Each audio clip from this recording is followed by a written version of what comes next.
Hi, I'm Savannah. I'm a student at CU Denver. I'm technically in my third year. I am the vice president of Active Minds, which is really cool. We're just starting our chapter here on campus.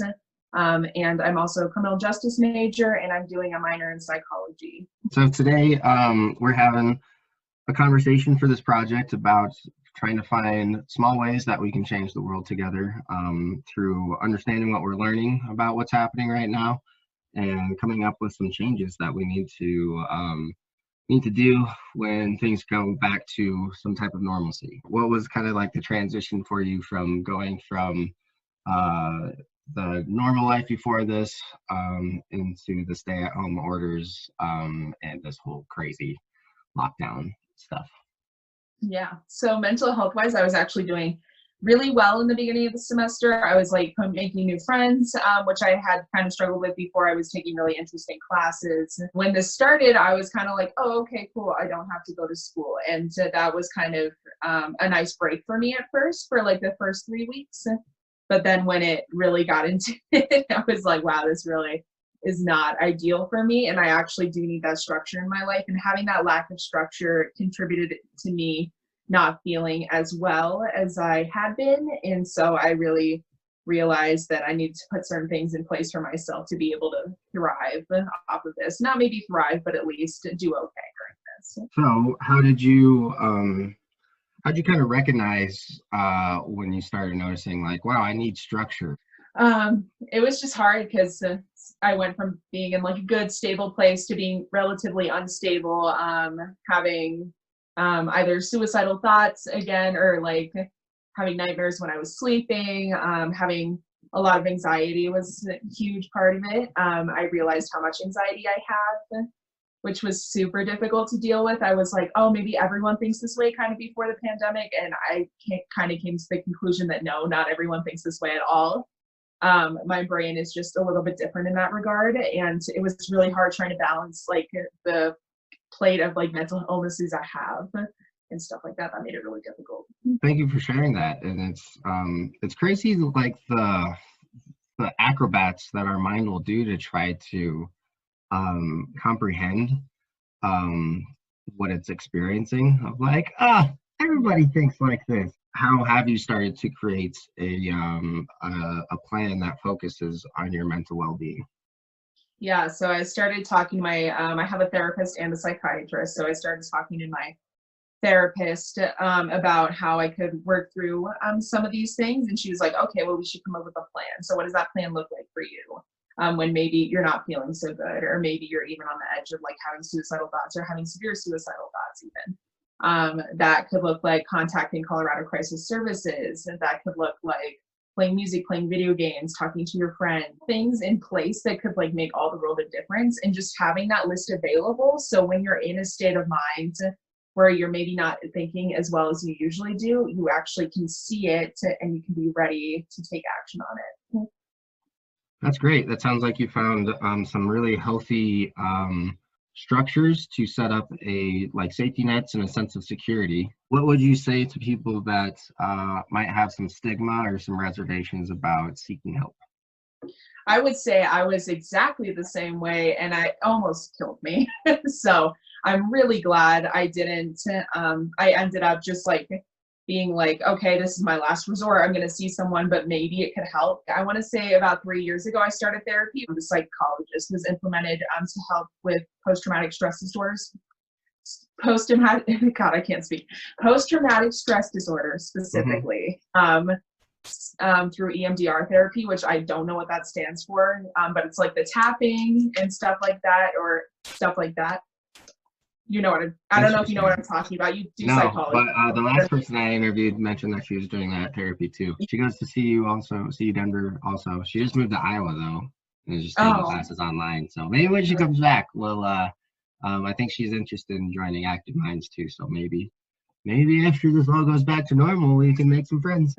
And the first doctor I initially saw anyways, which was my primary care physician at the time, I was in pediatrics at the time, I was 17, said to me that, oh, you're only feeling this way because you're self-centered. And then the office actually ended up giving me a call back a couple weeks later being like, we're actually concerned, can you come back in? And then I saw the other pediatrician at the office. And she was like, something's definitely wrong. We're going to get you to see somebody.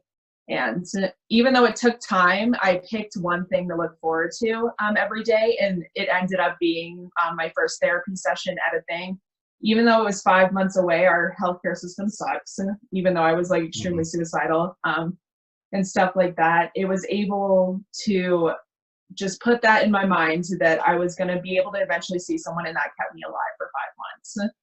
And then I picked another thing to look forward to after that first visit. And so I would say, if you are thinking like that you're alone, you so aren't. And there's so many like biological things that could be going on, or just things that are beyond your control, that you really should seek help for, because it's going to improve your quality of life a ton if you do. Yeah, I'm really glad that you shared that experience, because I know a big part of it is finding the right therapist for you. And that's honestly, that I'm a little bit mad at that your first therapist for invalidating you like right off the bat, especially if that was your first experience. But I'm glad that you fought through all that and found the help that you need. I recently started going to a therapist at the beginning of the year, and it's something that I have fought for so long. Like I'm getting a degree in psychology because I didn't want to ask anybody for help. I wanted to fix myself. I think it takes more courage to ask for help than to try to figure it out on your own. I definitely advocate for people to find somebody to go to talk to that's a professional about these things. And it's also way better to do in a proactive manner than a reactive manner, because it could take you, yeah, like you said, was it like 5 months that you said it took to find the right person? Yes, so it was 5 months actually to see an appointment. So it was the pediatrician who told me those terrible words, and then to actually see like a medical professional in psychology, it took 5 months. When I stopped going to my 3 jobs and commuting 2 hours a day, I had time to sit with myself, and I was still, even though those responsibilities were removed, that stress was still there. And it took me a while to be like, wow, if this was my everyday normal and I just didn't realize it because I was so busy, that is not healthy.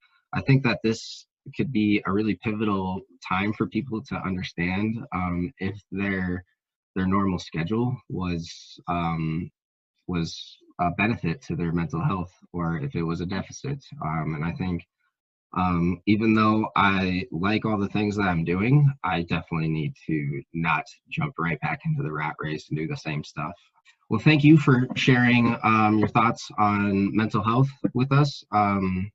I think that's really important to address the stigma against it, is to just talk about it. You're an essential worker, so you're out there helping out with the economy and helping people with their pets, which I think is great. Like we still need that. Like our pets still need some support with us too, especially since we're home all day with them. So so what have been some of your experiences with working during this time? It's so weird. You kind of see two sides of people. So one are the very grateful ones, the very happy you're working ones, and then others are people who may be handling stress differently to an extent where it's not very acceptable, which is where they're being really rude and negative towards you. Like if I can't take a return or something for someone, that is really difficult, and I have to express to them, well, we're going with CDC guidelines, and then they get really mad at me for that. And that can lead to a lot of like pre-anxiety before I go into work. And it's just kind of difficult. It makes it difficult to like even want to go like during this time, because you're so worried about people yelling at you for different things. And we're understaffed because the hours have been cut due to not making as much money. And it's a hard time right now. Well, I apologize on behalf of people that are not being mindful of the situation. That's really sad, because there's definitely always people that take out their frustration on customer service. And I think that everyone should work customer service so that they realize that getting mad at that person is not going to help. They work in one of those jobs, they can experience what it's like to get yelled at for something out of your control. And everybody's stressed out, but that's not the right outlet for it. As somebody that's putting their life on the line to help you. Do you have any advice for those people? I would just say, like, I get it. I think we've all been there before, and we've all had moments where our anger kind of has taken over. Just respect the essential workers as much as you can. I know it might be hard for you during this time, but remember that we're just as stressed out as you are, if not more. So Yeah. What ideas do you think we should emerge with coming out of this? yeah, I would love for everybody to just try and practice a sustainable lifestyle as much as you can. And if you have no idea what that looks like, there are so many outlets for you. YouTube is a great place to start. I love certain YouTube channels. They talk about sustainability all the time and what it looks like for them. And you don't have to be perfect at it. And no one is. No one is like perfect in zero waste, not even the zero waste experts out there. You just have to make an effort to be a little bit better. And that's not completely hard. And it honestly ends up being more cost effective sometimes for you to be more sustainable too. Whether that's not going out and getting your takeout order because maybe it's like packaged in plastic, or you're buying a long-term item that you can use that might be expensive now, but you're not going to have to rebuy that item for a long time. Just little things like that can make a big difference.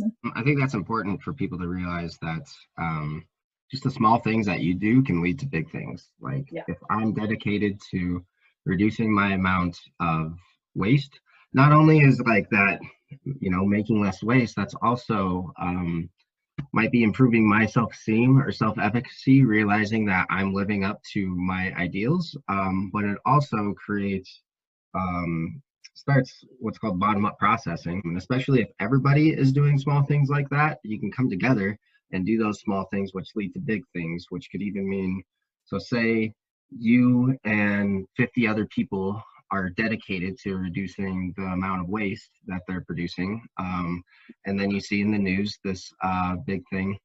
Hello. It's fine.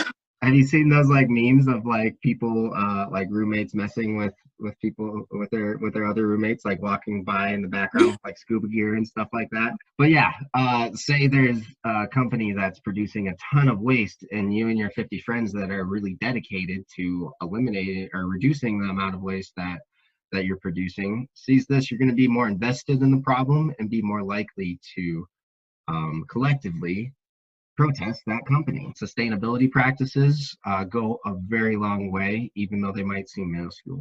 And making small changes collectively is being like proven right now, of like we can already see the changes in the environment from all of us staying inside. Like this is a drastic measure, but it also proves that these things are reversible if we all address it collectively. There's like herds of elk just like wandering around Estes right now, and you're like, where'd all those bipedal animals go? What is happening? Like, let's check out these stores that they're so obsessed with. Sweet Savannah, is there anything else that you would like to highlight about changes that you'd like to see moving forward? Yeah, so I really would like to put an emphasis on supporting small businesses. I think that is incredibly important. Whether they're sustainable, specifically sustainable ones are great, or just food restaurants in general, things like that, that are just local, to keep those things going instead of giant corporations always taking over what we have rights over. And then the second thing I wanted to mention was that it is incredibly important during this time to know yourself and make a plan for yourself regarding whatever you need during this time. And if you see people dealing with this in different ways, that is absolutely okay, but know that you are welcome to do like whatever you need during this time. If that's a day off, like where you do nothing but play video games or whatever, and that's going to be helpful for your mental health, that's amazing. With people like knowing themselves, what I found works for me is like if I have a sustained bad mood, negative mood, then that's something that I need to address. But if I have a dip in my mood for like a day, sometimes I've found that it's better to sit in that emotion and really feel it and experience it and understand where it's coming from, so that I can kind of make a plan to address it later on, instead of like last week I was not feeling too good.